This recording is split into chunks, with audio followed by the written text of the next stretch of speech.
Hey guys, welcome back to some more Ocarina of Time.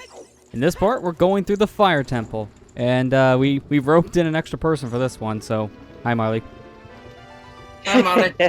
Oh boy, the further that I've ever seen of Ocarina of Time, because I'm still in the first half of the game. Yeah, so you were like me, Marley. Yeah, Who are an Ocarina virgin.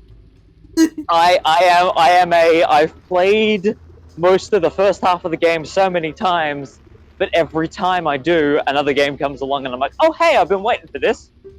To be fair, that was me growing up with this game, but that's simply because my first copy of this did not have a working save feature, so I can only play up to adult, and then I would just have to turn the game off, because I could not play past that. That is hard enough to do with A Link to the Past. I cannot imagine doing that with Ocarina. Yeah, that's why I had to trade that cart back in and get one that actually had a save pack working, because there was no way I was beating the game in that kind of stipulation. No. No. Absolutely not. And then I beat the game years later in the GameCube version instead. Exactly. Right. I mean, and it comes with Master Mode, so no complaints. Yeah. Except all of them, because Master Quest is weird. So, Lester, are you gonna play the song in this dungeon? No, that's your thing. That is your thing. I'm just gonna let them chant. Since we are playing the 1.0 version, we have the chanting here. So, here's the original song.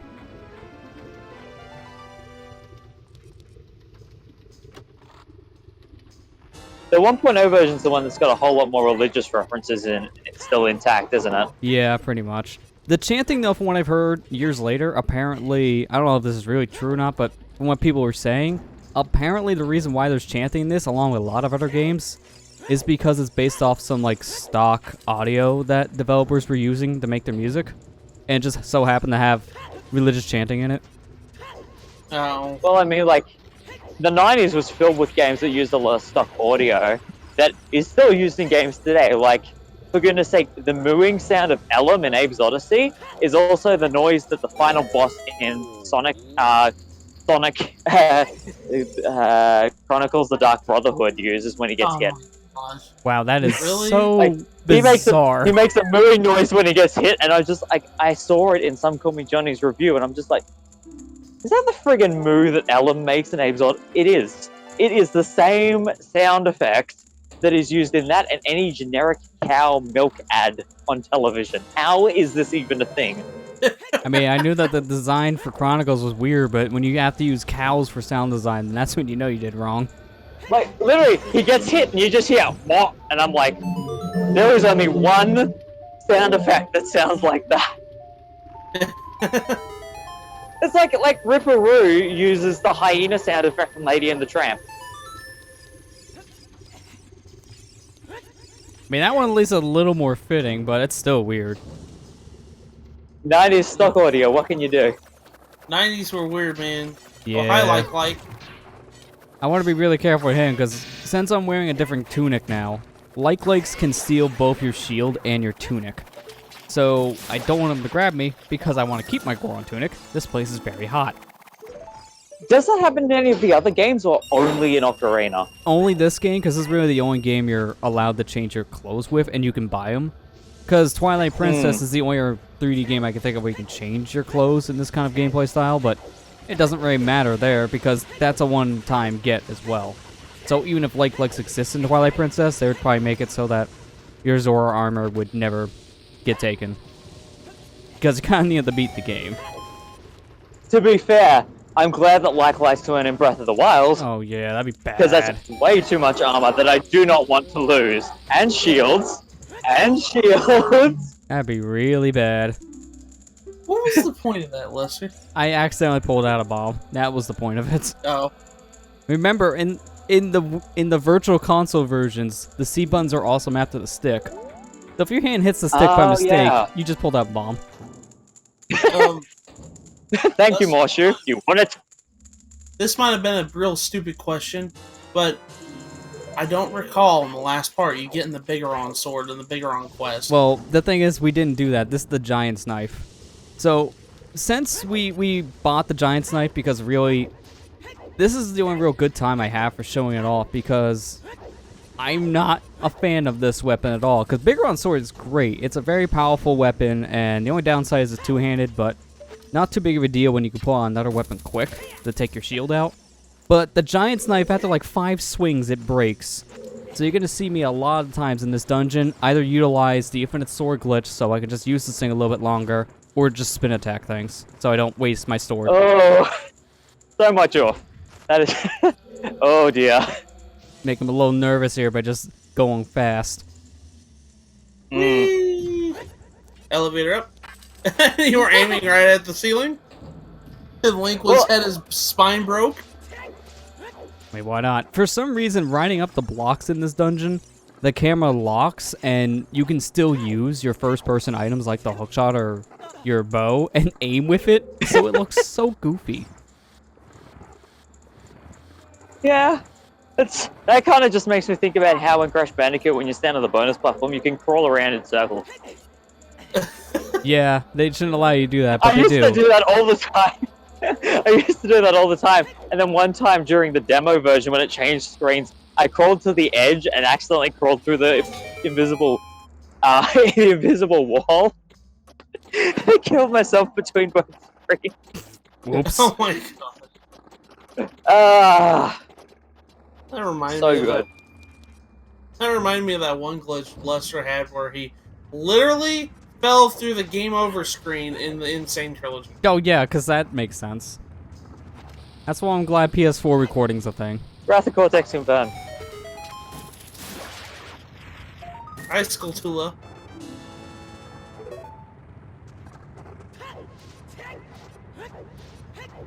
You know, I liked playing through the Fire Temple my first time playing through. And it was actually fun.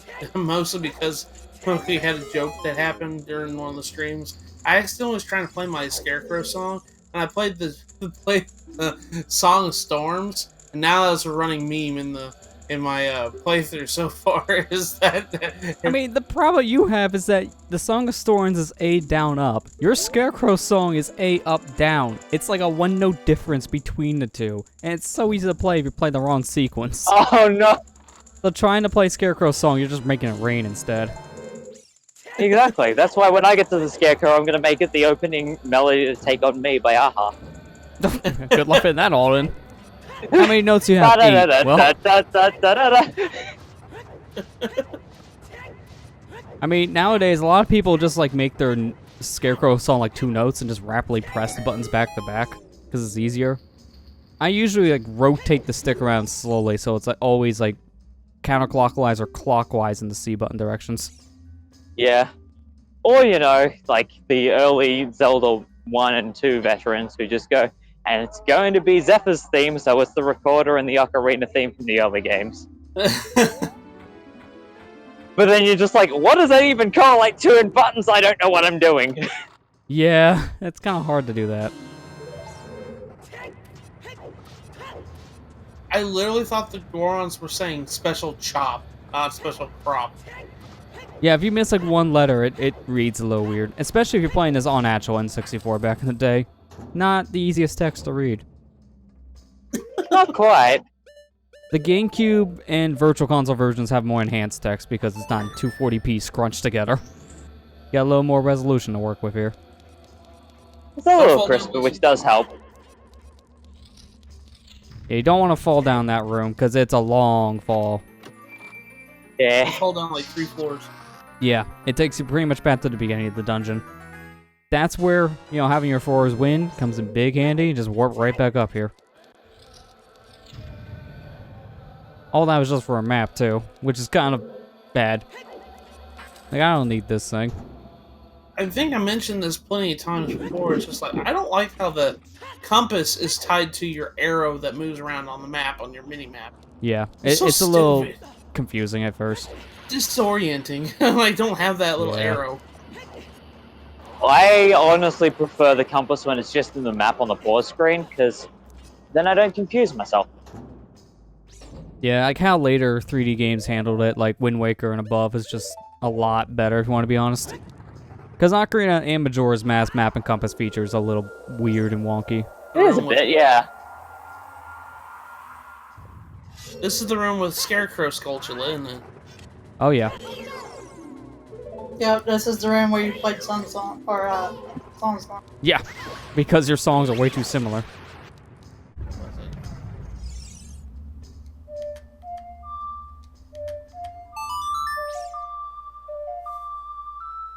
No. That wasn't it. I mean, if you want to put the fire out, that's fine too. That wasn't it. Ugh. I didn't know you could make it rain in the dungeon. I'm fucking done. Oh my god, Google. You gotta get closer. Okay. Oh my gosh, I'm just killing chat right now because of my stupid. Lester, come back! I can't do this anymore. Ethan's like, how the hell? It's like, how did you get the rain in the dungeon? There we go. Okay. Alright, I'm sorry everyone. I know I'm a goof. Everybody's like, And thus the fire temple was extinguished. that puts out fire in a volcano. Yeah, you're wondering why it's not erupting anymore. Well, it's kind of flooded. Kind of flooded with water.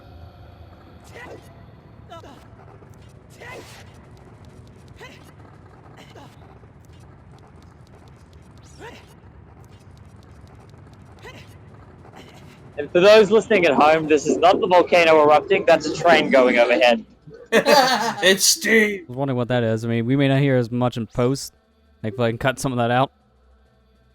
This forum was always in the weirdest spot to me. Like, how did you get in there? Although, I think the funnier thing is when you watch him walk, you should see the camera of him falling, breaking his kneecaps, because he's a good 3 feet above the ground. And then you can definitely hear him go, oh! Yeah. Should have made a paraglider. Actually, that's a weird thought. Can you imagine a paraglider supporting a Gora? Oh, that'd be Oh something. gosh. Well, I mean, there's mods that have CJ from Grand Theft Auto San Andreas in Breath of the Wild, so... This is true. Anything's Oh, possible. here we go again. Ah, shit. Here we go again. I'm gonna be honest with you, I'm tired of seeing that meme. Okay, the only iteration I've actually seen that was funny was the one where they've got Rayman going to the Ubisoft E3 booth. That is the only funny one I've seen. Yeah, the fun thing for me is, as an editor, with how many times we take breaks in between videos and then we watch this back. It's like, oh, what's the meme we reference from this timeline? It's like, how many outdated ones are we going to have by the time it goes up? It's like, let's have a list. Because memes outdate themselves within a day. That meme's dead. So many. That meme's dead. And that meme's dead. I mean, like, let's think about it. Like, in Zero Mission, when we were editing it, part 1, we talk about the death of Miiverse. Yeah. Just to really show the age of it. We were talking about a lot of the times what we hope for with Samus Returns when it's been out for, like, weeks or even months at points. Yep. Yeah, so then in the last part, you're talking about the fact of, I need the baby Metroid to beat the game. This is dumb. I mean, it still is. Not gonna lie. It's like, oh good, like a good 20+% of your final items to collect are just with the baby Metroid. Who thought that was a good idea? Whoever made the dogs games on Game Boy Advance, play with your pet. And that's the 100% completion. Now I'm just picturing Samus being like, who's a good boy, and then just putting a bow on the side of the baby Metroid, just being like, Nyah. I can't wait for all the comments on that portion of Link going up the elevator. They put a timestamp like, Link dabbed. Can't wait, 'cause that's the current internet culture. Speaking of dead memes, Add to the list. yeah, actually, on that topic, the only non-dead version of the dab thing I've seen is we now live in an age where everyone playing Sonic Heroes as Shadow just he goes through a dash ring and dabs. What? This is our culture. We look back at like games from decades earlier. It's like, it's making a current pop culture meme. No, it's not. But here's the thing that's more concerning is when so many people watch that side of the footage and they go, how did I not notice it the first time? Oh, let me think. Because it wasn't a dead meme yet. Yeah, it didn't even exist yet. It wasn't a living meme. The game came out before 2010. Oh yeah, Dab was made in I had another glitch happen there. I opened the chest while I was in the fire. Do you remember that? Which shouldn't have counted, mind you. I got $20 while dying. Yeah. I got it. What the fuck? Oh! Well, that was a waste. I got it though! Lester's like, how the heck? You should have failed that? You hit the right frame perfect. Oh my I don't know how gosh. you did that. You shouldn't be getting $200 while you're dying. Like, what the hell? I needed that money, man. Oh, that's the pure definition of Legend of Zelda, a link to the alimony.